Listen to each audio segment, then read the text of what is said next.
Imagine this.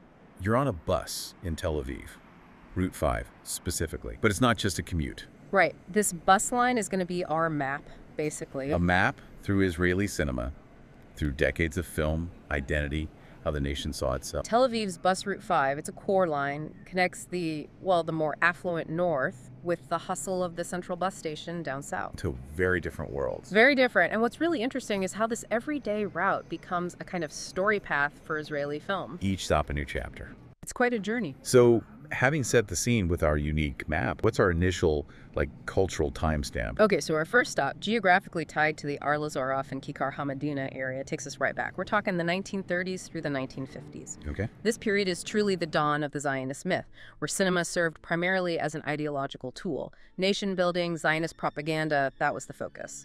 These films often had, let's say, limited artistic ambition. Okay. They focused more on simple direct messages rather than complex narratives or, nuanced characters. So literally cinema was a tool for state building. Yeah. Can you give us a concrete example, something that really shows that early messaging? Absolutely. Take Oded the Wanderer, which was a Zionist educational adventure film from 1933. Okay, 33. The plot follows a boy named Oded who gets lost during a field trip, right?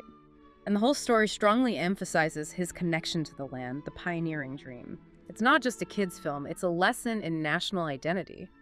And interestingly, the main actor, Shimon Podzner, he later became an architect who designed Beit HaKayal nearby, which is actually symbolically quite close to this first stop. Wow, that's a neat connection.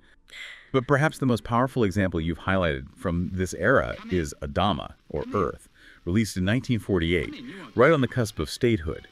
What makes this film such a cinematic embodiment of that early ideology? Yeah, Adama. It was created at the Ben Shaman Youth Village, literally on the eve of Israel's independence. Its core message was about replacing the weak, often stereotyped diaspora Jew, right, that old image, with a new, strong, rooted Israeli, someone deeply connected to the land. The main character, Benjamin, he's a traumatized Holocaust survivor, and his journey is one of finding redemption through physical labor, through connecting with the earth. Physical labor as redemption. Exactly. There's a particularly symbolic scene where he's breaking stones, helping to establish a new settlement. This isn't just farm work, it's presented as a profound act of identity transformation, turning the passive victim into an active, even heroic builder. That's incredibly powerful. So it wasn't just about showing the work, but almost a spiritual transformation, a redefinition of what it meant to be Jewish in this new land. And hit again. But what I did not know is that in this land, they seek a treasure under the stone. God needed earth to make a man. I needed earth to become a man. This stop is close to H.B. Eyre Street, which is Independence Day, and Tashik Street, commemorating the War of Independence. It really symbolizes the very beginning of the Zionist story in the young state. So the key takeaway here isn't just that they made films, it's that cinema was literally building the nation on screen. Shaping identity. Shaping its very identity through every heroic act and every connection to the land. It was identity in motion, you could say. Okay, building on that foundation, our next stop represents the 1960s. This period is defined by the muscular hero. What exactly does muscular Judaism mean here? Right, Max Nordau. He was a key Zionist thinker who believed Judaism needed to shed its image, that image of a weak, persecuted people from the diaspora. Okay. He called for a new identity, a proud, physically and spiritually strong Jew, upright, confident, ready for self-sacrifice. And the spirit of Nordau is, well, it's profoundly felt in Israeli cinema of the 1960s. How so? It's characterized by the emergence of the Sabra hero, that quintessential young, strong, self-sacrificing Israeli fighter born in the land. And we see this vividly in films like He Walked Through the Fields from 1967, that story of Yuri, the idealistic kibbutz member who leaves love to fight. The ultimate symbol. Symbolizing that heroic and tragic Sabra. And here's a cool geographical link you mentioned. Asi Dayan, the lead actor, actually lived on Nordau Street. ג'ינג'י, זה אתה או חלום זוועות? תתעורר, אז תדע. מאיפה צמחת? מאדמת עין יוסף, הברוכה והדשנה. איפה היה הביטוי? 100%. קיבלת את המכתב שלי? קיבלתי אותו, כן. עכשיו שמע, המשק שלך לא נותן אותך מסיבות משפחתיות. ככה אמרו.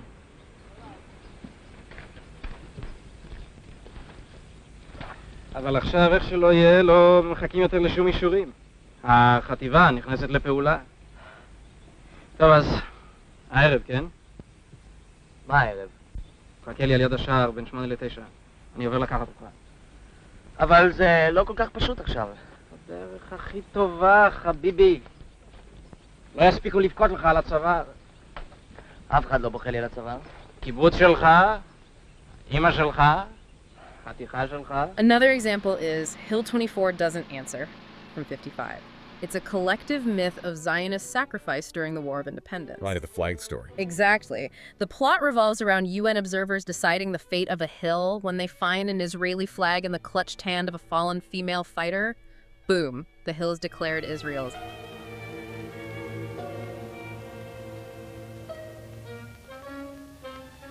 Gentlemen, Hill 24 has been claimed for Israel.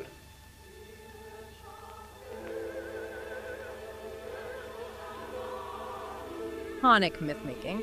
And then there's They Were 10 from 1960, a national drama about pioneers struggling to build a settlement through personal sacrifice, comradeship. It's all about that collective self-sacrificing spirit. ובכן, אלה הן האדמות שלכם. סלעים, אבנים, אדמה קשה.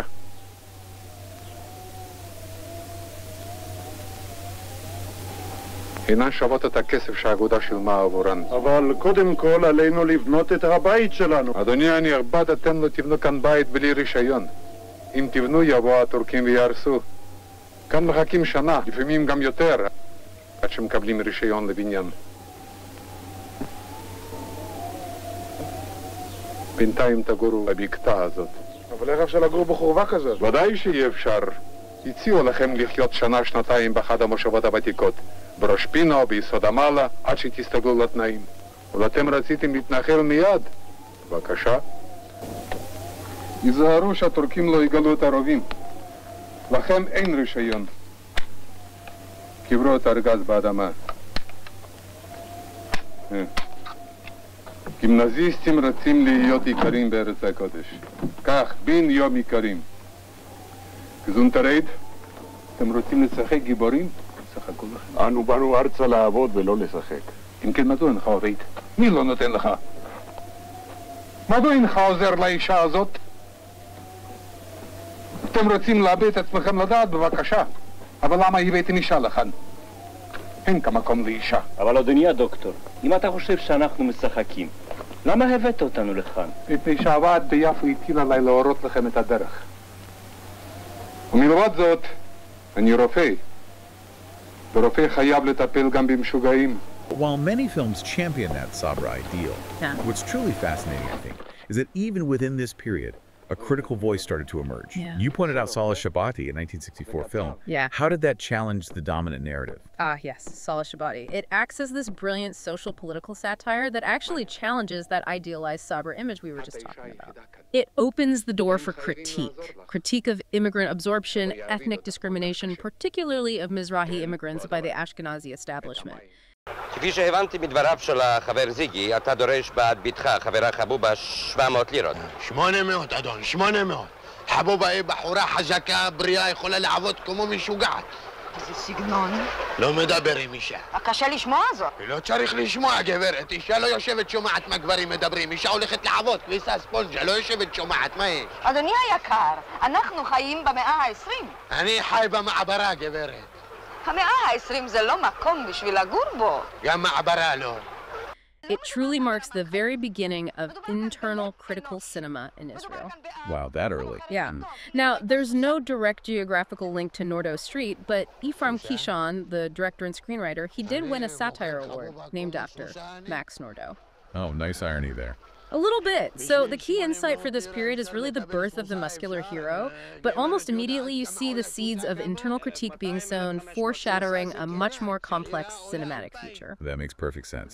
Okay, continuing south along bus line 5, our third stop is Dizengoff Street and Metzitzim Beach. This spans the late 1960s to the 1980s, and this era marks the new sensitivity, a time of bohemianism, growing disillusionment. What prompted this shift? Well, what we see here is a new generation of filmmakers coming up, and they were heavily influenced by the European new waves of cinema, French New Wave, Italian neorealism, that sort of thing. Okay, so looking outwards for inspiration. Exactly. They were seeking a more personal, critical, and poetic voice in their films, often grappling with the deep wounds of war, especially the 1973 Yom Kippur War, and also internal societal tensions. Directors like Uri Zohar, Avraham Hefner, Yehuda Neyman, they began to deconstruct the established national narrative. Deconstructed how? By presenting a much more complex social reality, less black and white. And this was also the period when Israeli films started getting significant international attention. This feels like a really pivotal moment. Metzitzim, or Peeping Toms from 1972, is a cult film directed by Uri Zohar. It shows these two friends living on Tel Aviv beach, avoiding responsibility, watching life. What did that film signify? Oh, Metzitzim was huge. It marked a clear disillusionment with Zionism, definitely. Yeah. And a turn inward. Focus on the body, the city, freedom, sexuality, alienation. Wow. It was famously shot right there on Metzitzim Beach, which was also known as the Old Sheraton Beach back then. It's almost like a protest against those earlier heroic narratives. And in the very same year, 1972, we get Avraham Hefner's Where Has Daniel Wax Disappeared? You mentioned many scenes were shot in the old Sheraton Hotel, again connecting to Metzitzim Beach. That's right. Tell us about Daniel Wax. Okay, so the main character, Benny Spitz, he's an Israeli singer living abroad, comes back home.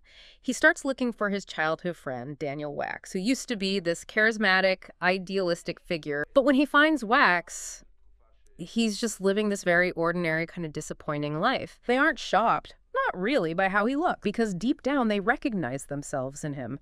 He's also become kind of bourgeois, gained weight, feels disconnected, uses old ideas to paper over the present.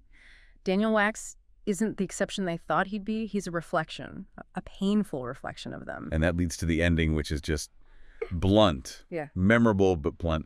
Benny Spitz is on the airport escalator, leaving Israel again, and he just mutters this line. Well, it's a pretty crude, aggressive curse in Hebrew, like very vulgar. Okay. But the way Spitz says it, kuz amek Wax, it's not really aimed at Wax with anger. That's the twist. What is it then? It's less anger, more profound self-recognition and loss. It's this painful indictment of himself, of Benny Spitz, and by extension, his whole generation. The Sabra. The Sabras, yeah. The ones who grew up with the state, believed there was something special, maybe built something important, and now they look around and feel like maybe they're just small cogs in a big machine. So that Sabra ideal is really starting to crumble on screen. Absolutely. And Doron Sabari, a prominent film figure, he famously stated that 1972 was the year the Declaration of Independence for Israeli cinema was written on celluloid. Because of those two films. Because of the simultaneous release of Metzitzim and Daniel Wax, both films spoke in everyday Hebrew, looked inward, free from the big national myths. So basically, Metzitzim shows Sabras refusing to grow up, escaping responsibility, mostly outdoors, right? Right, on the beach. While Daniel Wax shows Sabras who grew up but found their maturity empty, mostly indoors, reflecting that introspection. Exactly. And this wasn't just happening artistically, right? There were institutional shifts, too. A few key things lined up around then. First, Tel Aviv University started a proper film department. That shifted thinking about film from craft to art. Okay. Second, the Tel Aviv Cinematheque opened, creating a space for quality, non-commercial films. Important. And critically, the beginning of government support grants for films based on artistic merit, not just, the national agenda. Ah, so funding based on quality, not just ideology. Yes. And in fact, Avraham Hefner's film, Daniel Wax, was the very first to receive such a grant. What makes this period so pivotal is that Israeli cinema finally started looking inward, really inward, away from the grand national narrative, exploring the messy, personal realities of its citizens, a crucial step towards cinematic maturity. And speaking of Tel Aviv's life in this era, we can't forget Dizengoff 99 from 1979. 3 roommates in a Tel Aviv apartment in the 70s looking for love, music, freedom, advertising. Yeah, that film really captured a certain vibe, represented a kind of broken, sensual, individualistic generation. And then there's Charlie Vahetzi, or Charlie and a Half, from 1974, a classic Barekas comedy. What were those films about? The Barekas films. They were hugely popular, often lighthearted, sometimes relying on stereotypes, yes, but they portrayed ethnic differences, particularly between Ashkenazi and Mizrahi Jews, usually leading to humorous clashes and eventual reconciliation. In Charlie, played by Yehuda Barkan, tries to woo an Ashkenazi girl, highlighting cultural differences through cliches. He became an incredibly popular icon. And there's a geographical link here, too. A neat one. Moshe Ish Kasset, who played Gedalia the bully in the film. He was a genuine bohemian figure whose family owned the legendary Kasset Cafe right there on Dizengoff 117. Okay, our journey continues south along Bus Line 5 to King George Street. This covers the late 1970s and 1980s. And this period is marked by a clear shift towards critical political engagement and what you called post-colonial themes, reflecting growing political disillusionment. That's right. And it's interesting how the street names themselves, remnants of British rule, kind of echo this growing awareness. An awareness of lingering colonial influences. Yeah. Post-colonial theory, which became prominent then, looks at how colonialism shapes identity, culture, language. The idea is that the structures of thought, the cultural hierarchies, the way people see themselves and the other, they often persist.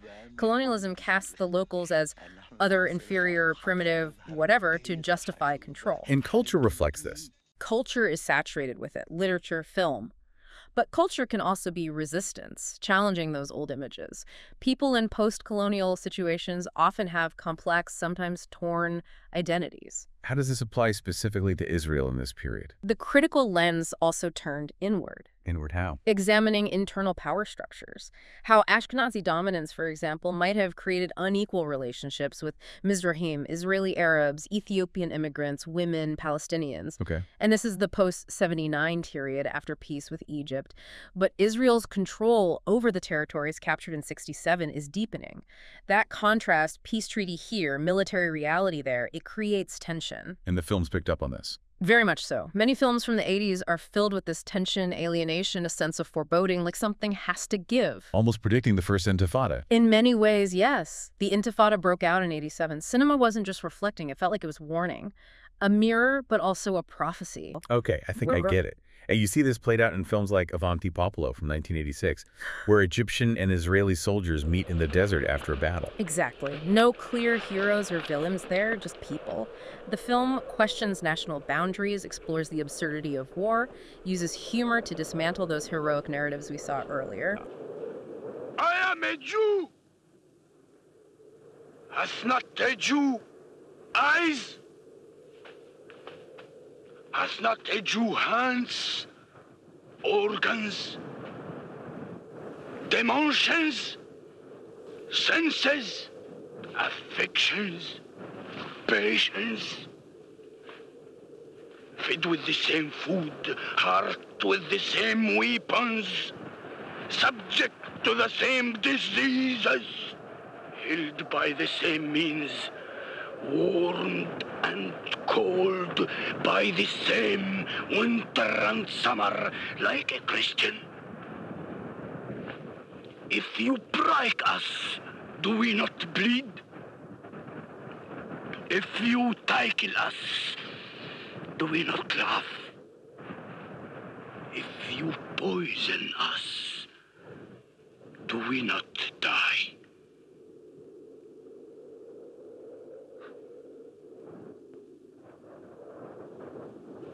And The Smile of the Lamb, also 86. You said that was a landmark. A huge one. Described as subversive, charged, sophisticated. It marks a really deep shift away from that old Zionist ethos, IDF heroism. Towards what? Towards really grappling with the occupations, social divisions, the moral complexities, the danger of ruling over another people. It felt like a direct cinematic warning before the Intifada. What happens in the film? It centers on three men in the West Bank. There's Katzman, a military officer who actually believes in the idea of an enlightened occupation. An oxymoron, really. Exactly what the film suggests. Then there's Leniado, a military doctor much more skeptical, questioning the whole ideology. He represents that struggle medicine is about healing, war is about death. And the third? Hilmi, a Palestinian man. His adopted son became a terrorist. Hilmi takes Leniado hostage, demanding an end to the occupation. How is Hilmi portrayed? Crucially, not just as a faceless victim or terrorist stereotype, he's complex, human, has real pain. His desire for revenge is understandable, even if not justified. That sounds like a very different portrayal for the time. It was. And casting a respected Turkish actor, Tunçal Kurtiz, as Hilmi, and winning an award for it at the Berlin Film Festival, that sent a strong international message about the film's humanism. קצמן, תוציא משם את החמור. החמור נשאר שם. מהכפר הזה ירו. הם עדיין לא מוכנים להסגיר את מי שירה. לכן, שיחנקו קצת. טעיתי, חשבתי ש24 שעות יספיקו. אני רוצה להזכיר לך שאין יותר עונש קולקטיבי. אל תסביר לי מה זה עונש קולקטיבי.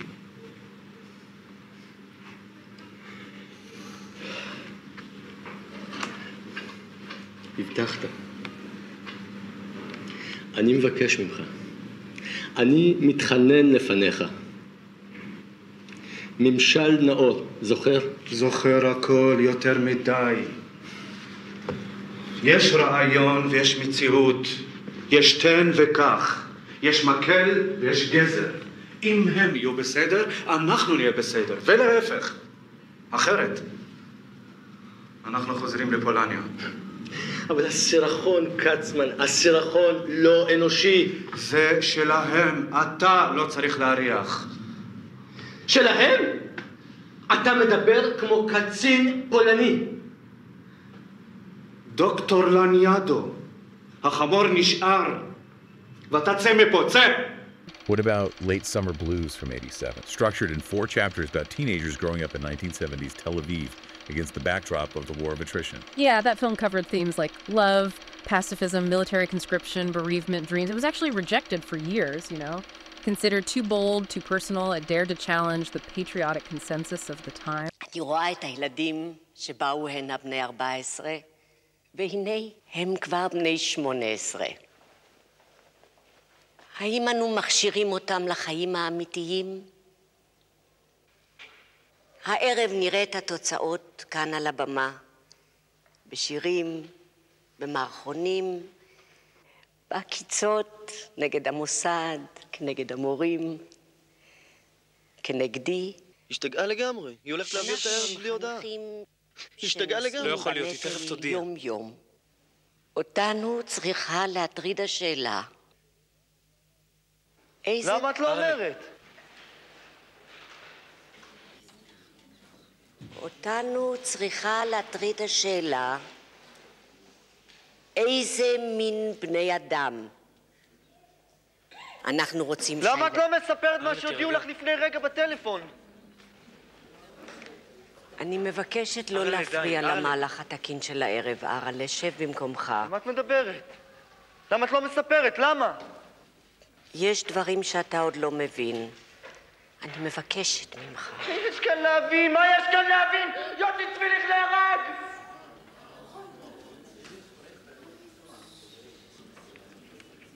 זה נכון.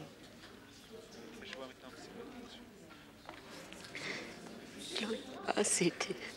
Station 5 brings us to the area around Schenken Street, Rothschild Boulevard, the Hubima Theater.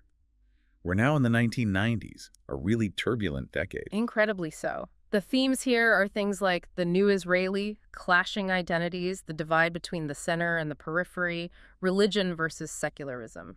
In the Hubima area, the cultural establishment heartland becomes a site for challenging things. Yeah, it represents tradition, but also the space where norms get broken. And the 90s were just full of upheaval. Like what? Well, first, that huge wave of immigration from the former Soviet Union. 1 million people in 10 years. Wow, that must have caused strains. Big time. Issues with finding jobs, housing, feeling excluded, alienated. Then 1991, the first Gulf War. Gas masks, sealed rooms. Scud missiles hitting cities. It was a collective trauma. Fear, helplessness, but also this strange, almost dark irony about it all. And economically. The free market was expanding, but so was the gap between rich and poor. You saw this kind of survivalist mentality, maybe even a bit of moral cynicism creeping in. But wasn't there hope, too? The peace process. Exactly. Amidst all this chaos, you have the first Intifada ending, direct talks with the Palestinians, the Oslo Accord signed in '93, a real sense of possibility, a path to peace. A path tragically cut short. Tragically, the assassination of Prime Minister Yitzhak Rabin in 1995, it just shattered that hope. Right. Rocked the country to its core, exposed these incredibly deep political and ideological divides. So the 90s were a roller coaster. Totally. Hope and despair, peace talks and violence, feeling isolated but also opening up. It left a huge mark on culture, politics, and definitely on cinema. So how did films capture this whirlwind? Let's start with Shuru from 1990. Shuru is fascinating. It's a satire. This guy, Asher Yeshurun, played by Marsha Ibbi, he's a failing businessman who kind of accidentally becomes a spiritual guru after a TV spot. A cult leader? Yeah, an unlikely one. The film skewers this spiritual emptiness in Tel Aviv, this weird search for meaning, self-deception. It was a big hit critically. On awards. 6 Ophir Awards, Israel's Oscars, basically. Best film, director, actor for Ibki. And fittingly, the awards ceremony was held at the Tel Aviv Museum, right in this area. What other films tapped into these 90s tensions? You have St. Clara from 96, about a girl in a development town on the periphery who has psychic powers, becomes a symbol of hope, but also conflict. An allegory. Very much so. About femininity, religion. It used this really poetic, non-realistic style, which was quite different for Israeli film then. יש אצלנו אחת בכיתה שיודעת מה יקרה בעתיד. קלרה. קוראים לה קלרה. והתרגלים פשוט קפצו לי לעיניים. יש לה עיניים יפות. כולם מסתכלים על העיניים שלי. את חייבת לשמור על עצמך. אסור לך להתאהב. And a beautiful example of how personal stories connect with the decade's challenges is Yana's Friends, also from 1999, Russian immigrants struggling with livelihood, love, dignity in Tel Aviv during the Gulf War. Exactly. It's a story of alienation, immigration, the complex process of integration, and a neat geographical detail. It was filmed on Yehuda Halevi Street, which is very close to the station area. The core insight for this stop, really, is how cinema began to actively reflect and grapple with Israel's rapidly changing demographics, its socio-economic landscape, bringing the periphery and these new colliding identities right to the fore.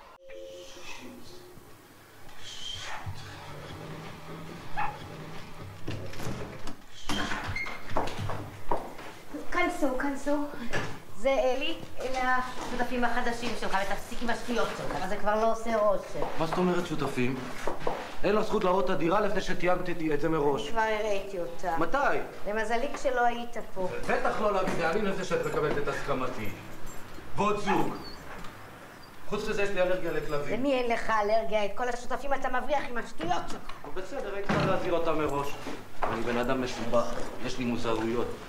בלילות, באים אליי כל מיני טיפוסים מוזרים. אורלי, תביא את הקסטות, אורלי! Maybe the film that most starkly captured the darkness of the 90s was Life, according to ACFA. 1992, directed by Asi Dayan. Chillingly so. It's set entirely in a Tel Aviv pub called Barbie. The name itself echoes a Barbanel, a mental institution. The pub becomes this pressure cooker over one night. What gets exposed? Everything. Conflicting ideologies, hidden fears, raw survival instincts, social breakdown in microcosm. It felt like it was predicting the divisions that would lead to Rabin's assassination. A real warning about extremism, the potential for violence from within. Who are the key characters symbolizing this? There's Dahlia, the owner, kind of the mother figure trying to hold it together. Samir, the Arab worker, representing the unresolved Palestinian presence. Benny, the cop, caught between order and chaos. And the climax. It's brutal. A massacre inside the pub, carried out by Israeli soldiers, not some external enemy. It completely dismantles the old Zionist heroic fantasy. What's left is anarchy, revenge, deep disillusionment. And Diane shot it in black and white. Yeah, suggesting reality had lost its color, its nuance, become harsh, black and white, no compassion left. And the timing, right before Oslo. That's what's so stark. Released on the verge of peace talks, but its warning was about internal implosion, the dangers within Israeli society. Those deep rifts, the rage that led to Rabin's murder, it's all simmering right there in the film. Where was the pub? The actual bar used for filming isn't far from Allenby and Hyricon, near this area. It's a powerful contrast to something like Yana's Friends, which also deals with 90s issues, but through more personal, ultimately more hopeful stories. So the 90s in film, a raw, often brutal mirror, reflecting a society grappling with massive changes, deep trauma, and dangerous internal divides. Okay, our final stop on this cinematic journey is the new Central Bus Station, representing the 2000s onwards. This period is widely regarded as the golden age of Israeli cinema. What makes it a golden age? Well, this era is marked by deeply personal narratives, rich multiculturalism, a continued strong focus on the periphery, and just unprecedented global recognition. Awards, festivals, remakes. And the central bus station itself, how does that link? It's the perfect metaphor for this era. It's a literal crossroads. Peoples, languages, identities all mixing together, sometimes clashing, sometimes connecting. It reflects the multi-layered nature of contemporary Israeli cinema. Okay, give us some examples from this golden age. Shlomi's Stars from 2003 is a wonderful example. Yeah. It's this tender coming-of-age story about a dyslexic teenager from a development town who discovers an extraordinary talent in math. It's that idea of the hidden gem, isn't it? The unseen talent.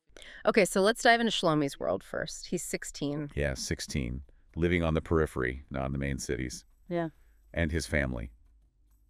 Well, it's complicated. Dysfunctional seems like the word. Oh, definitely. You've got this domineering mother, a brother who's a bit delusional, an absent father. And the grandfather, he's sort of the anchor, but ailing. Right. And Shlomi. He's basically the adult, cooking, cleaning, taking care of things. But nobody really sees him. He's just there, invisible. Well, then there's the dyslexia. That's crucial. So the school system just sees him as, what, failing? Pretty much. So how does that start to change? When does someone finally see him? Well, it takes a teacher, Mr. Began. He's perceptive. Okay. He and the principal, they suspect there's more to Shlomi. That leads to the assessment in Haifa. So that's the catalyst, the turning point. A huge turning point for him. And, you know, that's where the parallel with Israeli cinema really kicks in, too. That moment of being seen, potentially recognized. And around the same time, he connects with Rona, his neighbor. Yes, exactly. She's quiet, observant. And through her eyes and dealing with some family crises, he starts, slowly, to see his own worth. It's not easy, though. Not at all. Okay, that symbolism is powerful. Let's draw that parallel out more clearly now. How does Shlomi's journey map onto Israeli cinemas? Well, think about Israeli films in the 80s, the 90s. Yeah. Like Shlomi, there was tons of creativity, real depth there. The cinemas were empty. Lack of recognition, lack of audience connection. Why, though? What wasn't clicking? A lot of the films then, they tackled really big, heavy themes, you know, national identity, politics, conflict, social critique. Important stuff, but maybe not what people wanted for a night out. Perhaps. It felt distant from everyday life for many. And then commercial TV really took off in the 90s, pulling audiences away, too. And the system itself. Yeah. The funding. Right. That's another parallel to Shlomi's family. The traditional public funding bodies, they often had their own agendas. Pushing for those big national statements, maybe not what filmmakers really wanted to explore or what audiences wanted to see. So just like Shlomi needed Mr. Begin, what was the Mr. Begin moment for Israeli cinema, the trigger for recognition? It was really this project called Films from Here, started in 2003 by the cable companies. Cable companies, interesting, not the usual funders. Exactly. And they put in an unprecedented amount, like $11 million, specifically for dozens of feature films. $11 million, that's serious investment. Huge. And Shlomi Stars was one of the key films funded by this. New funding often sparks new kinds of creativity. And this was coupled with the 1999 Israeli cinema law, right? Which added professionalism and more stable funding. Precisely. That law was huge. The combination, the law providing structure and ongoing funds and the cable money providing a big boost led to films that succeeded not just artistically but also commercially with audiences and gained immense international recognition. So what did that money, that different source of funding, allow filmmakers to do? Well, it freed them up. Suddenly they can focus on smaller stories, personal, intimate things. So less pressure for the grand national statement. Right. More about private lives, families, relationships, individual feelings. It was like a whole new generation finding its voice through these personal journeys. And Shlomi Stars was the perfect example of that shift. למה הוא הפסיק? תן לו את הזמן שלו, יהושע. בקושי יודע איך קוראים לו היום. Transitioning from a state of, like, unrecognized talent to commercial success and critical acclaim. That's a great way to put it. Other gems from this era. Oh, plenty. Late Marriage from 2001, a really powerful family drama about Zaza, a Georgian immigrant man torn between his love for an older divorced woman and his conservative family's expectations. It explores tradition versus personal desire, old versus new generations. Then there's Turn Left at the End of the World from 2004, a colorful, moving drama about a community of Mizrahi women in a development town back in the 1960s. Explores feminism, cultural gaps, all with humor and compassion. לי זה קרה, בקיץ של 1968, בסוף העולם. זה כמו נגיד שמישהו הכיר לך את בריז'יט ברדו עוד לפני שהייתה מפורסמת. בריז'יט ברדו? כן. את? Moroccans to play with us? Never. What's wrong with Morocco? I don't want to discuss this anymore. It's out of the question. Je te dis la vérité, je n'aime pas ces Indiens. Hello. Non, c'est pas ça. זה לא ג'ונגל פה. מון דיו. איזה תיירים תראה פה באמצע המדבר? מה אתה מדבר?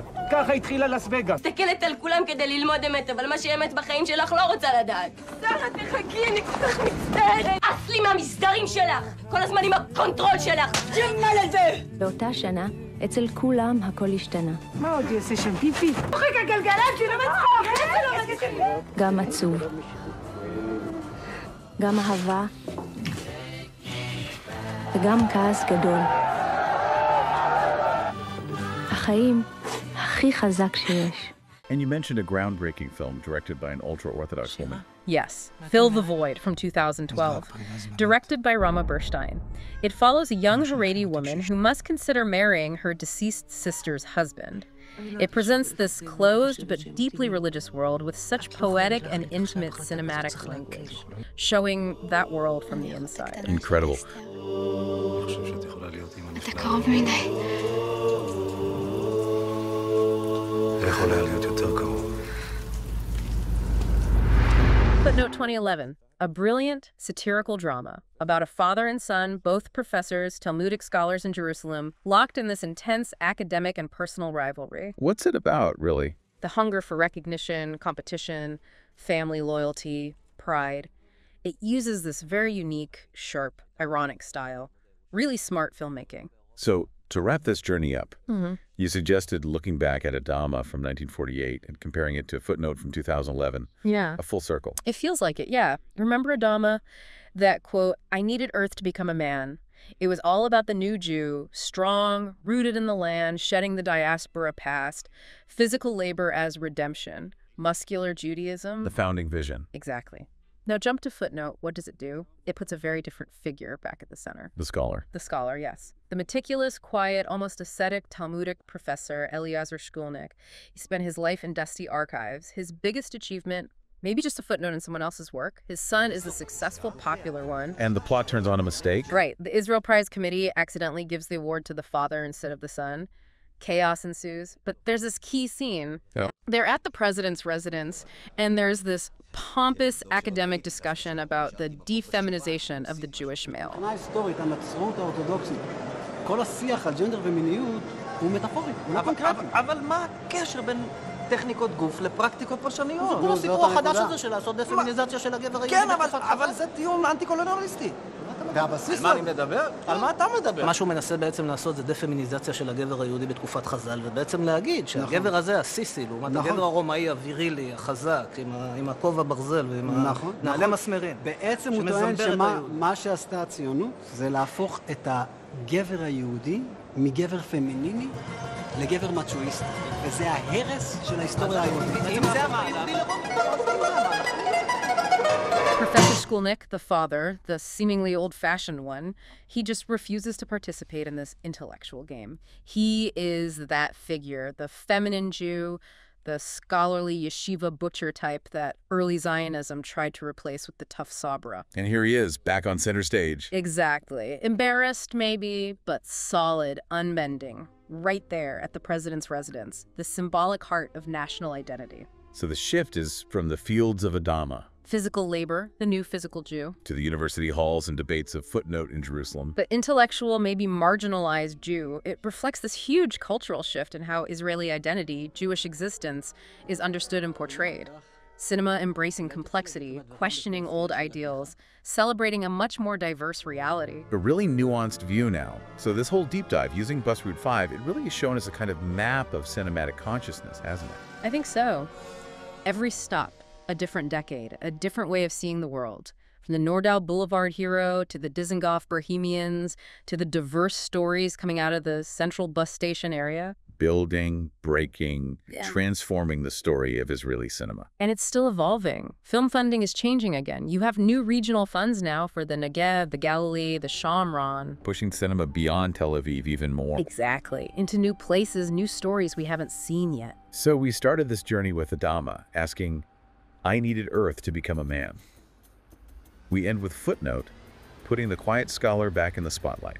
It leaves us, and you, the listener, with a big question, doesn't it? It does. Who's really on the margins now? Is it still the muscular, pioneering Jew who defines the mainstream? Or maybe it's that yeshiva butcher lost in his books, but with his own kind of strength, who's closer to the center now? What does that mean for identity, for culture, and what stories are still waiting to be told along this route?